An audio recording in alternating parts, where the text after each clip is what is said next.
power from the expansion of compressed air in a contained cylinder with the help of fuel. That is why it's called as an internal combustion engine.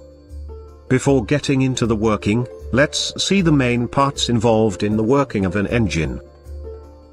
First, the crankshaft. This is the part which converts the linear motion of the piston to a rotational force. Next, the pistons and the piston rods. The pistons will be pushed down by the expansion of compressed air, and turns the crankshaft.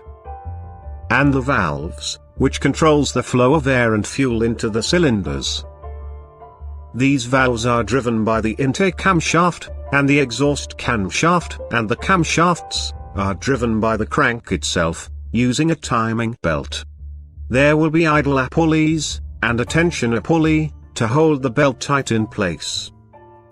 This here, is the internal structure of a 4-stroke, inline 4-cylinder, DOHC engine, which is commonly found in most hatchback and sedan cars. A 4-stroke engine should pass through 4 different strokes, to complete one cycle to produce power. They are intake, compression, power, and exhaust stroke. The crank-to-camshaft ratio is 2:1. Which means it will take 2 crank revolutions, to complete 1 camshaft revolution. And the camshafts are designed in a responsive manner, to open or close based on the corresponding strokes of each cylinder. Let's take a look at a single cylinder, and see how a 4-stroke engine works in detail. In order to ignite the air-fuel mixture, a spark plug is used. This will ignite the compressed air-fuel mixture, with the help of an electrical spark. We will take it down by each stroke. The intake stroke. The inlet valve opens and the downward movement of the piston creates a suction. This pulls the air-fuel mixture into the cylinder. Once the air-fuel mixture is in the cylinder, compression stroke begins compressing the mixture. At this time both inlet and outlet valves stays closed. At the end of compression stroke, the air-fuel mixture is ignited by the spark plug. The explosion exerts pressure and pushes the piston down. This is the power stroke which produces power to the crank. At the exhaust stroke, the outlet valves opens and the piston pushes out the burned gas. The cycle starts again from intake stroke, keeping the engine running and produces power.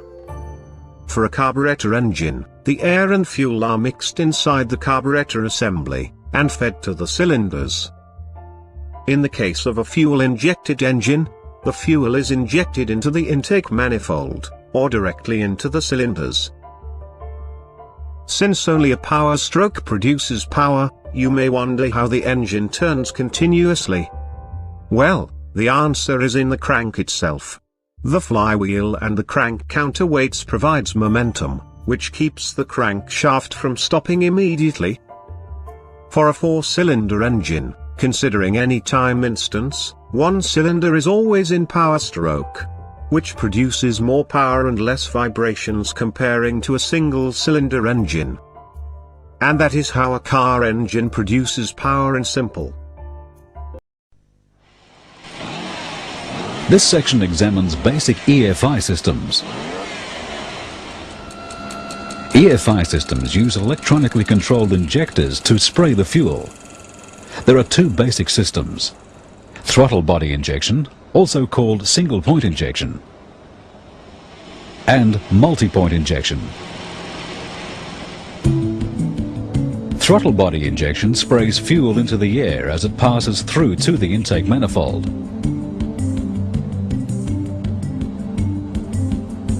Multi-point injection has an injector for each cylinder, which sprays fuel directly into the intake valve port. The whole system has a fuel tank to store the fuel, a fuel pump to circulate fuel and provide pressure in the system, a fuel filter to clean the fuel and protect the injectors, a fuel rail or pipe to supply the injectors with fuel, injectors which spray into the intake valve ports, a pressure regulator to control pressure in the system, a throttle body with a throttle valve to control the flow of air to the engine, an air cleaner, ducting and an airflow meter to provide clean measured air, and a plenum chamber or surge chamber to dampen the flow of air. There is also an electronic control unit, a computer that receives data from sensors around the engine. It processes this data and uses the results to operate the injectors.